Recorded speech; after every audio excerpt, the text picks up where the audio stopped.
वो मुझे सवाल है मुसलमानन का, तहां नबी जी आल के नबी का अलग छो था कयो? सल्लल्लाहु अलैहि वसल्लम व आलिहि वसल्लम जो एक लफ्ज़ है वो ज़बान ते अचण में छा थो थिए? तो अल्लाहुम्मा सल्ली अला मुहम्मदिन व आले मुहम्मद नथो चवी? आल मजा तहां के मसलो केड़ो है, तकलीफ़ कड़ी पहुती? नबी जी जूती जी ज़ियारत कयो था जंहिंमें मुझे मोहम्मद जा कदम हुआ, उन्हनि कदमनि जी ज़ियारत नथा कयो जेके नबी जे कुल्हनि ते हुआ। नबी जे ज़ुल्फ़नि जी ज़ियारत कयो था, जिते ख़बर पए थी नबी जे वार जी उते वारियो वञो था, कुर्बान वञो था। नबी जे ज़ुल्फ़नि जी ज़ियारत कयो था, उन्हनि जी ज़ियारत करण नथा वञो जिन्हनि जे हथ में ज़ुल्फ़ूं ॾिनियूं हुयूं। नबी जी आल मां तव्हांखे तकलीफ़ कहिड़ी रसी, ॾुख कहिड़ो मिलियो? उन्हनि खे तव्हां तलवारूं ऐं नेज़ा ऐं भाला हयां, सबबु छा हो? नबी साईं जी आल खे उहो न मञे जेको नबी साईं जी आल जो क़ातिल आहे।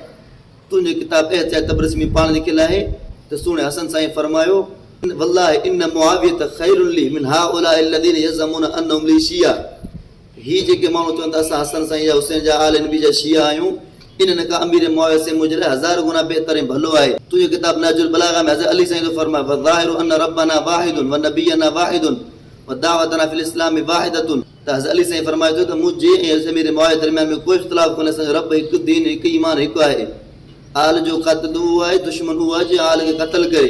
करबला जे मैदान में बि जंहिं टाइम तव्हां हज़रत हुसैन साईं खे शहीद करण खां पोइ उथी करे बीठो, कुफियो बेवफ़ाई कयव, हज़रत इमाम ज़ैनुल आबिदीन जे बारे में छा चयो हुयो त हिन जूं रनूं असांजे मथां रोअनि पियूं, हिन जा मुड़ुस असांखे क़त्ल कयो, असांजे मथां रोअनि पिया, त पोइ असांखे क़त्ल कंहिं कयो आहे? पोइ आल जा दुश्मन उहे थिया जेके जिन जे ख़िलाफ़ आल गवाहियूं ॾिनियूं। आल नबी जा दुश्मन उहे थिया जिन करबला जे मैदान में आल नबी खे शहीद कयो। आल जा दुश्मन उहे थिया जिन जे ख़िलाफ़ गवाही इमाम जाफ़र सादिक ॾे, हज़रत अली साईं ॾे, इमाम हसन इमाम हुसैन साईं ॾियनि।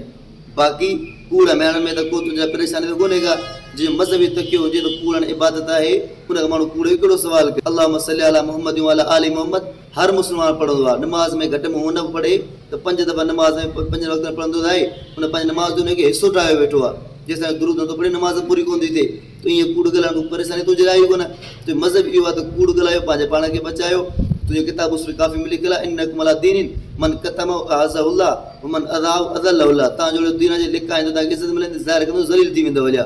त तुंहिंजी मजबूरी आहे कूड़ ॻाल्हाइण, इन जे करे तुंहिंजे मथां महिर करे ॾिजे। मज़हब तुंहिंजो आहे अहिड़ो जंहिं मज़हबी कुफर वारो हुजे ऐं काफ़र वारो मज़हब रखे थो न अवाम जी, हुन माण्हू मज़हब जे माण्हू छा चयो वञे।